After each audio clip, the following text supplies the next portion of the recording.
Welcome, I'm Thomas Porteous and you're watching NewsX World. Let's take a look at some of the top stories.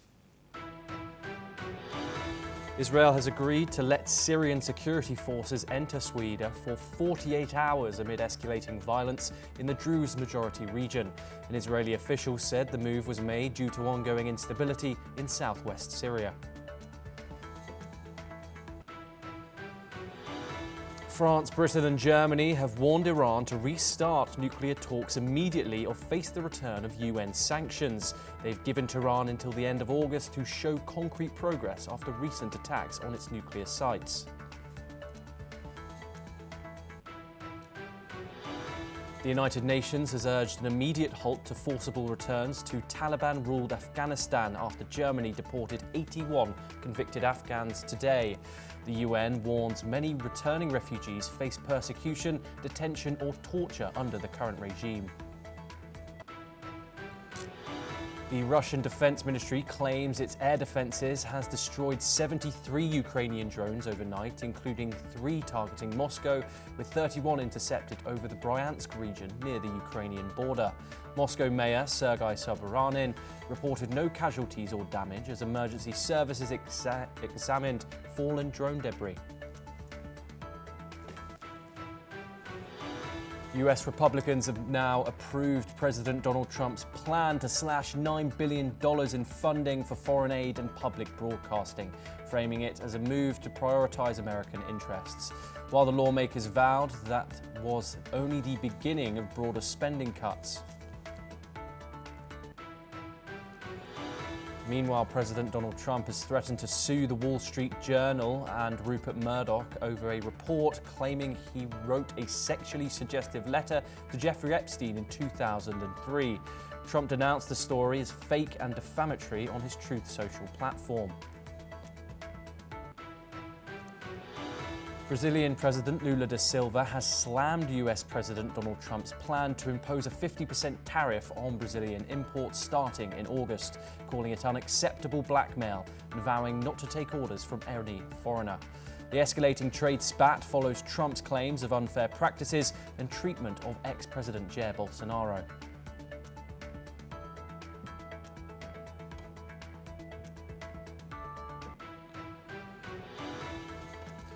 Taiwan will not provoke confrontation with China and does not seek conflict, the Taiwanese vice president said, while condemning Beijing's aggressive military posturing as counterproductive. While speaking in Taipei, Hassao stressed that Taiwan's peace-loving people reject China's claims over the island.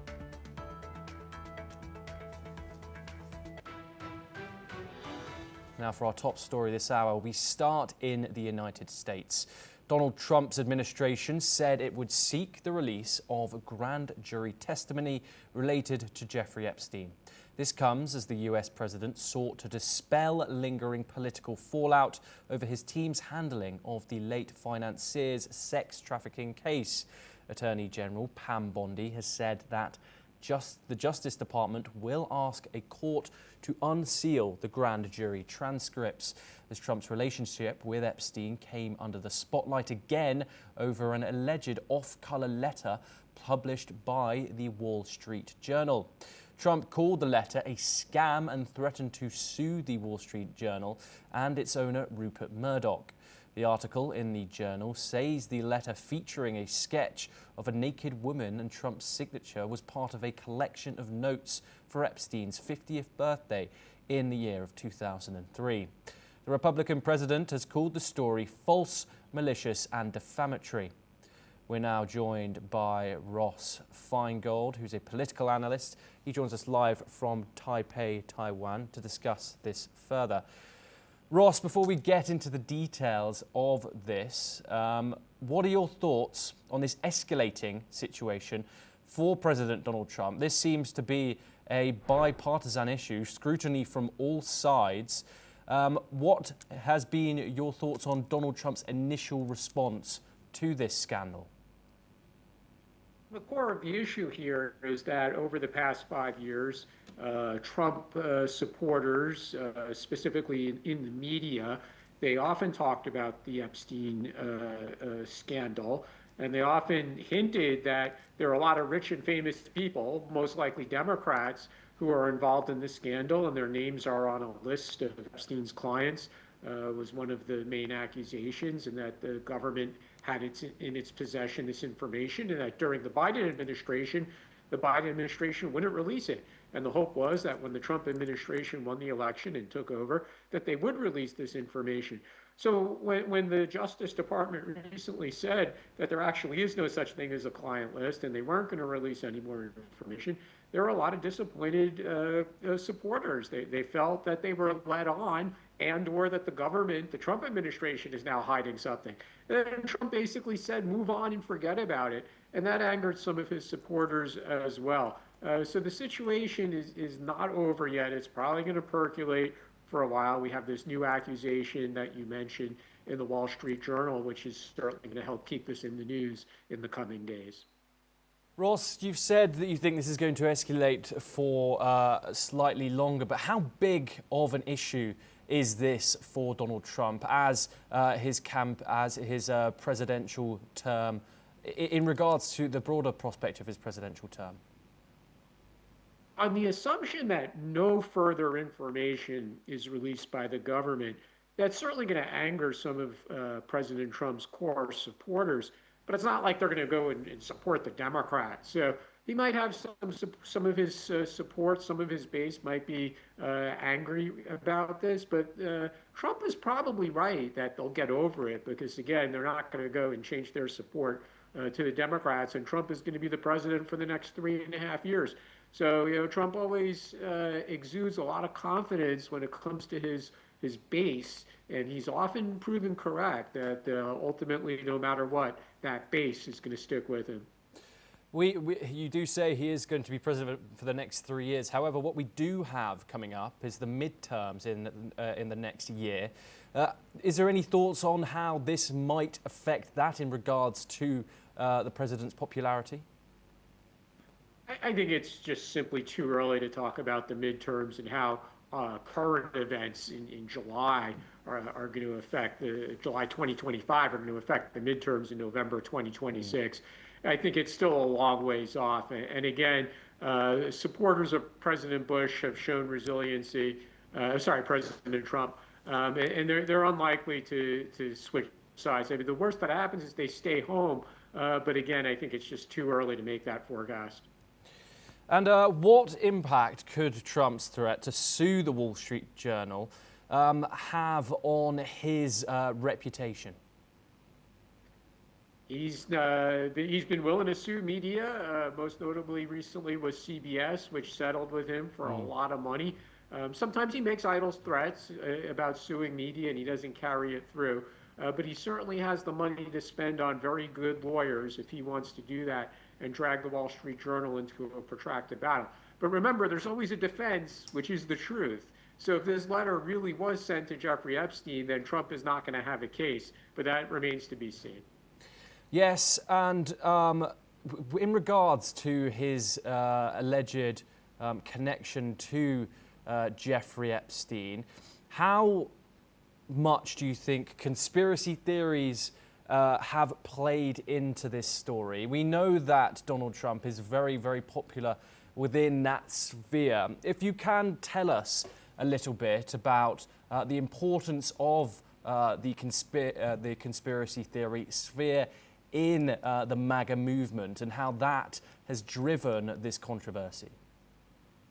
That's an important question. If we go back in time to 2017, when President Trump first became president, he talked a lot about the deep state, and that the deep state was a conspiracy of civil servants, bureaucrats in the federal bureaucracy of the United States, along with often with Democrats and Democrat-leaning media.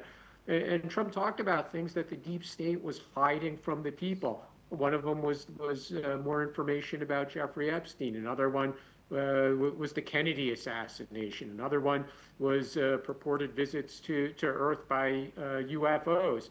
So Trump has certainly enhanced his political branding over the past 8 or so years by talking about the deep state and by talking about information that the government is hiding from the people. And he's often said that during his presidency, he will reveal this information. Now, it turns out in this case of Jeffrey Epstein, there's one thing that is very difficult to publicly release, and that's grand jury testimony. They have to go in front of the judge and get the judge to okay that, and that's pretty rare. So a lot of the information that the government has in its hands apparently is really just the grand jury testimony, and again, that's not easily released. But when it comes to some of the other files that the government allegedly had, it turns out that Pam Bondi, the Attorney General, she's basically saying, actually, we didn't really have all that much stuff. Yes, indeed. We will bring you all the updates in regards to that developing situation as it unfolds. Ross, you are staying with us to discuss further updates. Taiwan's Vice President, Tsai Ing-wen, says its trade negotiators are working intensively to finalize a tariff agreement with the United States as pressure builds from the US side to reach a deal. Here is what she had to say. With the United States, our negotiators are literally working around the clock to strive to reach an agreement on reciprocal tariffs to achieve trade balance, while also promoting further bilateral cooperation in technology, investments, and other areas. President Donald Trump has warned that countries failing to secure trade agreements could face new tariffs. So far, the US has announced deals with Indonesia, the United Kingdom, and Vietnam, along with temporary reduction in tariffs with China. Taiwan, however, still faces a 32% tariff and possible duties on semiconductor exports, an industry vital to its economy. We're once again joined by Ross Feingold to discuss this further. Ross, what is the optics here in regards to what leverage Taiwan has in these trade talks, and is there optimism for a deal coming soon? As far as optimism for a deal coming soon, I think the best thing we could say as of the moment is no news is good news, and that Taiwan hasn't been among the countries over the past 2 weeks that Trump has announced the go-forward tariff rates for. Taiwan doesn't have much leverage. For starters, it has a gigantic trade surplus with the United States. Secondly, it relies on the United States to sell weapons to Taiwan and potentially defend Taiwan if China was to attack. Now, some might say that Taiwan has leverage because it produces a lot of semiconductors that the United States needs. They are manufactured here in Taiwan and exported to the United States. But another way to look at that is that just makes the United States an important customer for Taiwan, and the United States sends Taiwan a lot of money when it purchases semiconductors and other IT equipment. So I don't think Taiwan has a lot of leverage, but they are relying on one thing, which is a lot of support in Taiwan from the United States Congress, both Democrats and Republicans. In this case, I do think Republicans in Congress are advocating for Taiwan in front of the president and the other senior trade officials. And I also think Taiwan benefits from having a big supporter in Secretary of State Marco Rubio. When he was a senator, he was also a big supporter of Taiwan. So Taiwan has its friends who are advocating for it. Whether or not that will help Taiwan obtain a slightly lower tariff rate than the 32% that Trump announced in April remains to be seen. Ross Feingold, thank you very much for joining us on the program. Pleasure, as always. We now move over to Europe for our next story, where Russian President Vladimir Putin has revealed that India's purchase of Russian fertilizers has quadrupled, with the request coming directly from Prime Minister Narendra Modi. Speaking during a meeting with the Russian Association of Fertilizer Producers, Putin highlighted the surge of exports to India, even as Europe imposes fresh trade restrictions, calling the European Union's decision to reject Russian mineral fertilizers complete stupidity economically. Putin warned it could further spike food prices across the continent. India, however, has put its agricultural interests first, as Brussels' new sanctions took effect on July the 1st. New Delhi continued trade with Moscow. According to reports by RBK, citing industry experts, Indian importers made significant purchases ahead of the EU deadline, ensuring steady supply at competitive prices. The shift comes amid a tightening global market, with China now restricting its own fertilizer exports. The result, global prices for key fertilizers like urea rose sharply in early July. With Europe attempting to isolate Russia economically, India's continued engagement highlights its prioritization of food security and affordable farming inputs, especially as global inflation remains volatile. We're now joined by Shruti Dasgupta, who's an international affairs expert, to discuss this further. She joins us live from New Delhi. Thank you very much for joining us, Shruti. Shruti, is there a possibility here that India's trade relationship with Moscow might affect it economically, especially, we have just covered this, but especially as this 50-day, as we count down this 50-day ultimatum made by the US president? What are your thoughts in India still maintaining a good trading relationship with Moscow despite the ongoing war in Ukraine? Greetings, Thomas. Thank you for inviting me. Of course. I understand that India holds the right to its strategic autonomy. We make decisions not based on where the crowd is flowing. We are making decisions with what is best for our people. We are 1.4 billion strong, the fourth largest economy, rushing towards becoming the third largest one in the world. And we cannot afford for other powers to decide where we buy, what we buy, and who we buy it from. While it is very nice of Europe to think that India should support its problems, they don't really come to our rescue when we are in need. As you've mentioned before, the traders have rushed in to finalize their deals, and that has increased the exports to almost fourfold. And this was, I think, PM Modi was directly involved in ensuring things go well. In response to this, some of the companies have asked India to drop the 5% tariff that impacts the Russian importers, so that the flow of fertilizers continues to grow and continues to be steady, and there is no dearth of something which affects the Indian food economy as such. So food security is important to India, energy security is important to India, and in those two cases we will not listen to what is best for Europe, we will listen to what is best for India and its 1.4 billion people. Yes, Shruti, but to what extent do you think India's actions undermine the effectiveness of EU sanctions on Russia, and what precedents does this set for other global South countries? Well, it tells, first it tells Europe that you need to first consider the stakeholders in this entire sanctions. You place sanctions, you've got other resources to turn to, or even the money or economy to run to. Even if you're going into decline in terms of your GDP, you still have reserves with which you can play around with. A country like India, with its population and its manufacturing demand and the number of mouths it needs to feed, we cannot afford to bow to your particular pressures. This is something that India is showing to the rest of the global South, that in case you want, you can resist. At most, those tariffs will come into play, but then ultimately the payers of the tariffs are the people who actually buy stuff from India and the global South. We are more of an exporter to them than they are to us. So it is going to, the tariff is going to work both ways. It may make things expensive for us, but it will definitely create security issues in European nations itself. They need to think about whether they're protecting the stakeholders in these tariff games. If they do, then people will comply with their sanctions. If they don't, then like India, many other nations will flout these sanctions. Yes, Shruti, you say that India has to protect its interests. However, does India risk its interests being trading with Russia so openly, especially in regard to these retaliatory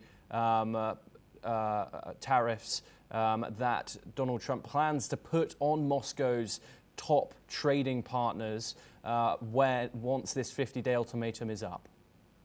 So right now we have a 50-day grace period, so we might just end up signing a whole lot more deals to ensure that at least the next 1 year or at least two are going smooth. Those tariffs will come into play later.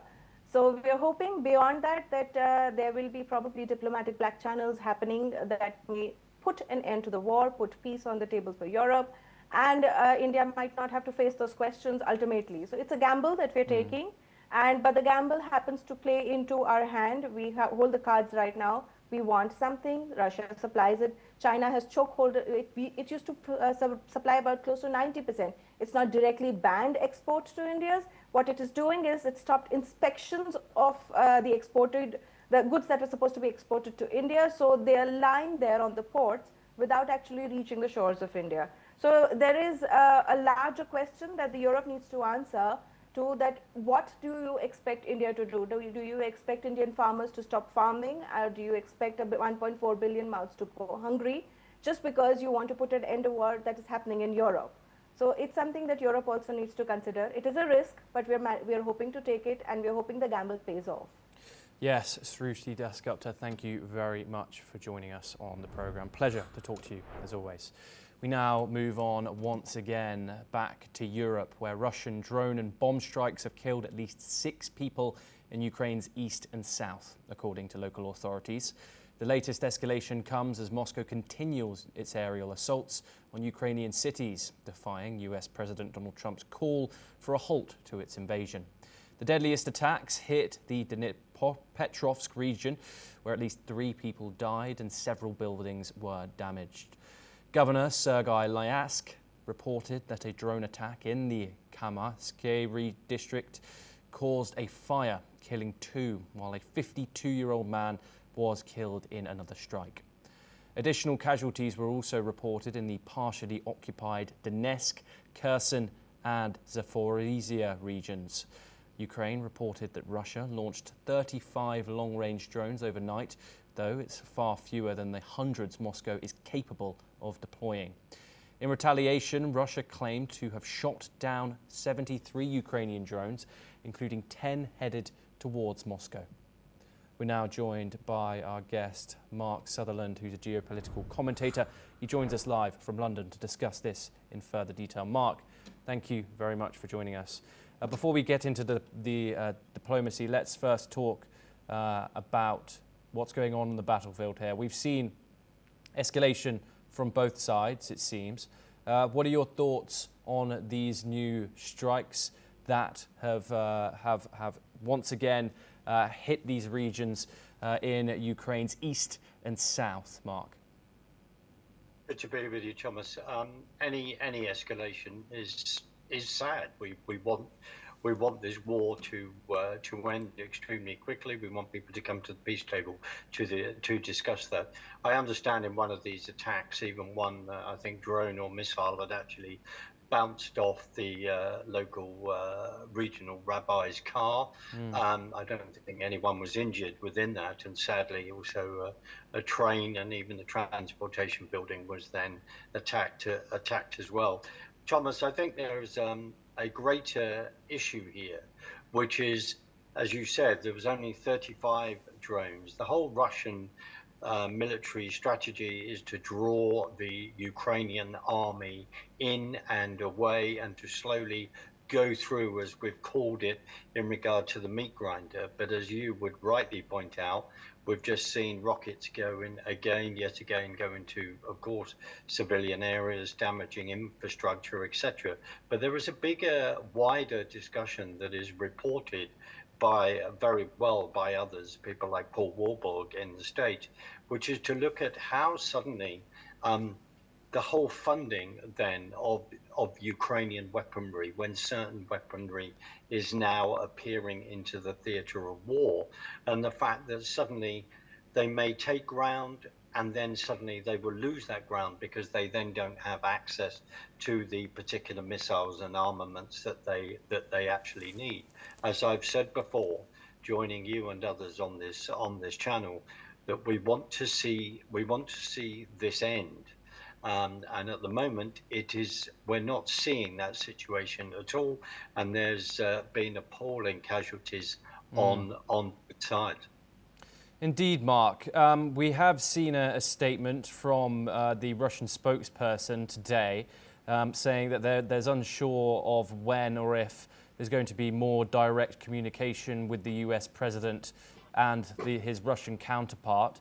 However, Dmitry Peskov, the Russian spokesman, did say that Vladimir Putin can facilitate that at an appropriate time. What are your thoughts on that relationship? How might Donald Trump view this escalating situation? And do you think that Donald Trump is doing an effective job in brokering this peace deal? I think that when he first came in, when he was saying, "Oh, this, I'm going to get this sorted out within days," we've also seen Zelensky in Washington, in the White House, and behavior in that situation. What we're then finding behind the scenes, of course, NATO has promised and said that they're stepping up in regard to investing in regard to their own military for many years. Europe has relied on the Americans, and Trump has called that out. But Trump now is in a situation where he's got to keep his base happy. But as it was reported, I think on just under a couple of weeks ago, where he had asked Zelensky, could he reach Moscow? Now the Americans have been putting armaments again into the Ukrainians' hands.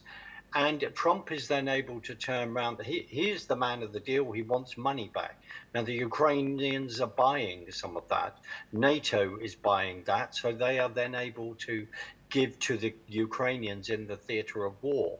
It's, as in your previous guest, it's very interesting. The whole thing of diplomacy, using tariffs to some extent, it's murky. But these are the other factors that are coming into play here, Thomas. Indeed, Mark. Thank you very much for joining us on the show, as always. Your insight is very much appreciated. We now have some breaking news coming in after Germany on Friday deported 81 Afghans convicted of crimes to their Taliban-controlled homeland. The United Nations is insisting that no one should be sent back to Afghanistan. Spokeswoman Ravina Shamdasani has said that UN High Commissioner for Human Rights Volker Turk calls for an immediate halt to the forcible return of all Afghan refugees and asylum seekers, particularly those at risk of persecution, arbitrary detention or torture upon their return. Now we move over to the Indo-Pacific, where heavy rain has battered South Korea for a third consecutive day, forcing over 1,300 people to evacuate and leaving at least 4 people dead, with 1 person still missing. The torrential downpours have caused widespread flooding and damage to property and infrastructure, with some areas, including Gwangju, receiving a record 400 millimetres or 16 inches of rain within 24 hours. Authorities have issued ongoing warnings for landslides and floods across western and southern regions, urging residents to stay cautious. Among the fatalities, 2 victims were trapped in flooded cars. 1 died in a basement flood and another was killed when a roadside wall collapsed onto a vehicle near Osan. Meanwhile, South Korean President Lee Jae-myung emphasized the need for better disaster preparedness, urging government agencies to improve early warnings and response efforts to minimize casualties during predictable events. We're now joined by Dr. Sanjay Kumar, who is a journalist and he works for the Korea Herald, and he joins us live from Seoul, South Korea. Thank you very much, Dr. Sanjay, for joining us. What can you tell us about the impact this flood has had on the people of South Korea? What more information can you give us on this ongoing situation, a third consecutive day of these torrential floods? Thomas, the rains this year had been very sudden and intense, and the downpourings are really intense up to an extent that people cannot expect what is going to happen next, especially in the regions of South Chungcheong province, South Jeolla province, and South Gyeongsang province. Among these 3, South Chungcheong province had been the worst affected, but today we could see that many ongoing efforts to revive the life to normalcy had been initiated. Almost 4,500 people have been evacuated. But what is most alarming is, and what is most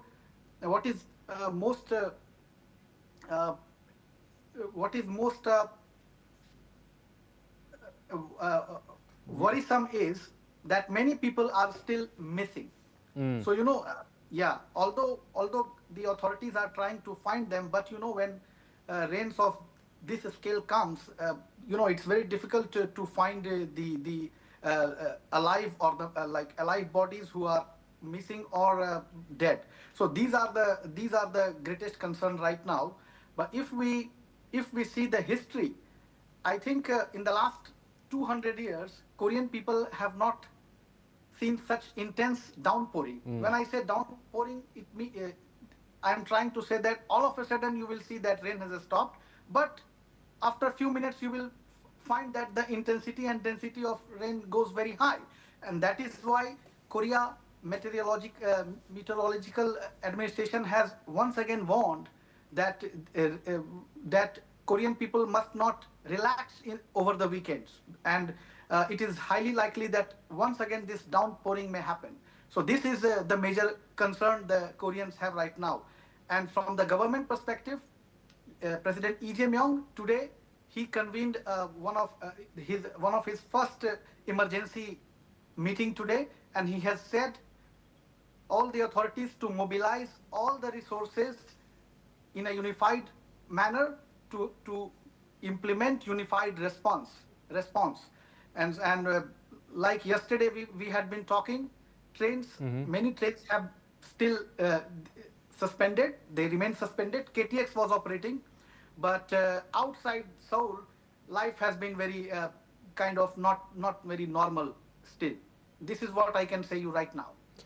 Dr. Sanjay Kumar, thank you very much for joining us on the programme. Hope you stay safe in that situation. Well, that is all we have time for. We will continue to bring you more news updates from around the world. Thank you very much.